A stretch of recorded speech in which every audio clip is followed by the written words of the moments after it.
living can also be prohibitively high for students from less well.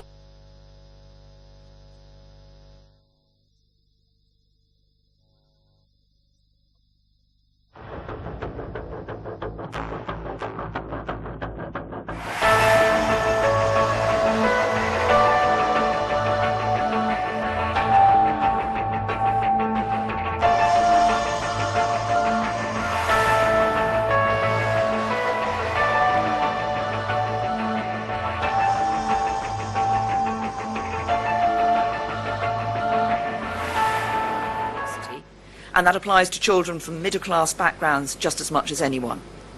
But nor should anybody feel that because of who they are or where they're from, the world of HE is one that is not open to them because it will cost too much. Now, thanks to this government, universities are legally required to improve access. And if you're an 18-year-old from a disadvantaged background, you're now more likely to go to university than ever before. But improvements are slow, and the challenge remains large. The number of young people from working class families who apply to and take up places at universities is still a long way from reflecting the country in which we live. That's why I made access one of the key areas of focus for the Auger Review, asking Philip and his panel to look at the lingering barriers that prevent some young people from applying for university, taking up a place or completing their course. And that included the issue of maintenance grants. In 2015, the decision was taken to replace maintenance grants with loans, allowing us to raise the maximum level of maintenance support for students in England to among the highest in the world. These loans are not like ordinary debt and are only paid off when you're earning a good salary. But talking to young people from less well-off backgrounds, I've heard too often how this financial outlay can deter them from applying for university at all. I've spoken to parents and grandparents forced to scrimp and save to fund their children and grandchildren through university. And I've seen how young graduates starting out in their adult lives feel down by the burden of student debt. So I was not surprised to see the panel argue for the reintroduction of means-tested maintenance grants, both for university students and those studying for higher technical qualifications.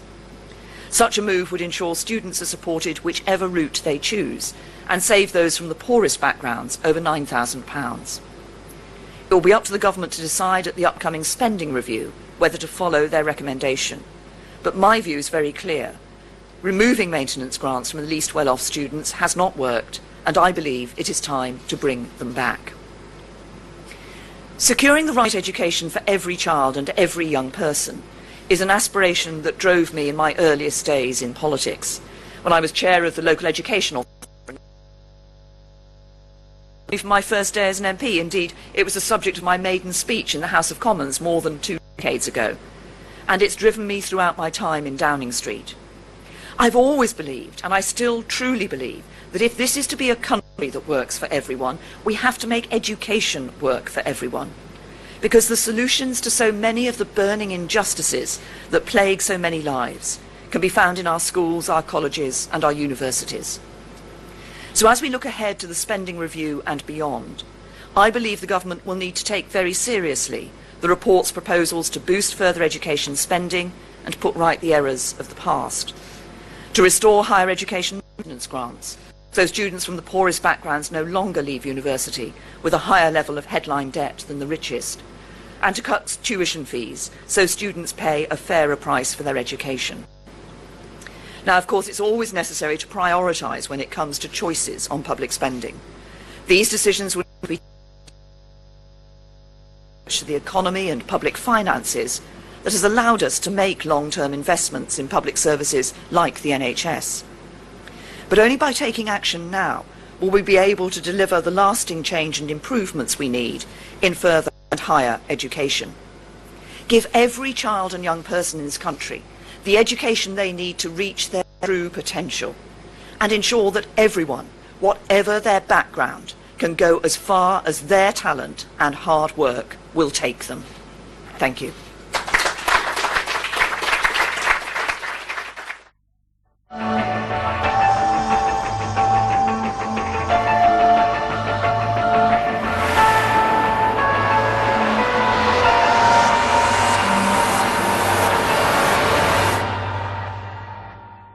Rate of fees, and he talked about burning injustices. a phrase you once used before. Do you regret, when we look at your legacy and look back at what your time in office will have achieved, you haven't focused more on such issues rather than being embroiled in Brexit?